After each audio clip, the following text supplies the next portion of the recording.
kutoka sehemu hii ya Northeastern. Wabunge wale wako hapa wametoka Kenya mzima.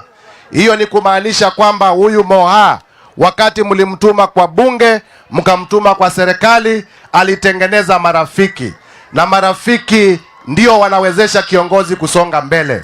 Kwa sababu kiongozi hawezi kufanya kazi akiwa peke yake. Kiongozi akitaka kuenda mbele, lazima atengeneze urafiki na viongozi wengine.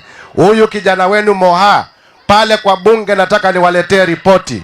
Anakuwa na bidii nyingi sana. Anafanya bidii kufanyia watu wanafe kazi. Zile project ambazo zinakuja hapa, zikiwemo zile za affordable housing. Kwa mara ya kwanza katika historia ya Kenya, miaka karibu 60 na kitu tangu tupate uhuru, mara ya kwanza town ya Lafe itapata lami kwa sababu ya bidii ya huyu mjumbe wenu. Hebu mpigieni Moha makofi. Nimekuja niwaulize nisiwaulize. Tumekuja tuwaulize kwa heshima, wakati ukifika murudishe huyu Moha kwa kiti tena. Kwa sababu wananchi ndio ambao wanalea kiongozi. Na kiongozi analewa kwa kurudishwa kwa kiti. Huyu Duale alikuwa mbunge wa Garissa, wakamchagua mara ya kwanza, wakamchagua mara ya pili, akaenda akakuwa assistant minister. Akachaguliwa mara ya tatu, akaenda akakuwa majority leader. Wakamchagua mara ya 4, ndio sasa yeye ni waziri, na huko mbeleni anaweza kuwa kitu kubwa. Ni hivyo vile vile huyu Moses Masika Wetangula amechaguliwa na watu wa huko kwao Bungoma, wakamlea kwa miaka, ndio sasa akakuwa speaker wa Kenya. Rais ambaye tuko naye hii leo alichaguliwa na watu wa Eldoret mwaka wa 1997, wakamlea mpaka wa Kenya inji mzima wakakuja wakamuona, ndio sasa ni rais wa Kenya. Nataka niwaulize nyinyi watu wa hapa Lafe, huyu Moha ni kijana wa rika yangu, ni kijana wa rika ndogo. Tumlee katika uongozi. Na ingawaje ni kijana wa rika ndogo, ako na maarifa, ako na maono, amesoma, anaongea ile kizungu mpaka ile ya mapua inayoeleweka na wazungu.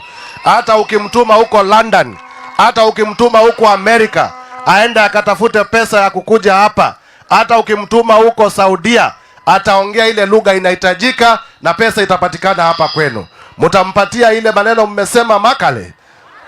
Mutampatia tena makale? Huyu Moha atarudi bunge tena? Asanteni sana. Jambo la pili, nyinyi mnajua pale mbeleni Rais William Ruto alikuwa na naibu mmoja alikuwa anaitwa Rigathi Gachagua. Na huyu Rigathi Gachagua alikuwa ni jamaa mkabila. Akiamka asubuhi anasema kwamba Wasomali ni wachache, hawana shares katika serikali ya Kenya. Ikakuwa kazi yake ni kupiganisha makabila ya Kenya. Ndio mimi nikaleta mswada katika bunge. Tukasema kwamba ni kinyume na katiba ya Kenya, ni kinyume na sheria za nchi ya Kenya, mtu kuwa naibu wa rais na kazi yake ni kudhalilisha na kutenganisha na kuhubiri ukabila. Huyo jamaa alikuwa anachukia jamii ya Wasomali. Anasema kwamba nyinyi watu ya Northeastern, kaunti ya Mandera, kaunti ya Wajir, kaunti ya Garissa, hati hamfai kupata barabara za lami, hati hamfai kupata soko za kisasa. Hata anasema vijana wenu hawafai kuandikwa kwa kazi. Tukamuondoa, ndio Kenya yote iweze kupata matunda ya serikali ya Kenya.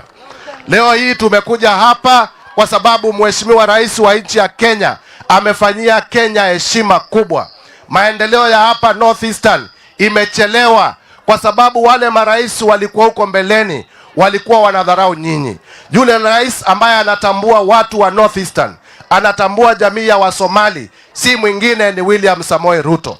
Ndio maana aliweka kidole, akaweka sheria, akasema kwamba vitambulisho zipeanwe bila kuangalia huyu ni nani, babu yako ni nani, nyanya yako ni nani. Mkenya aliye hapa Mandera ni Mkenya kama yule mwingine aliye Nairobi.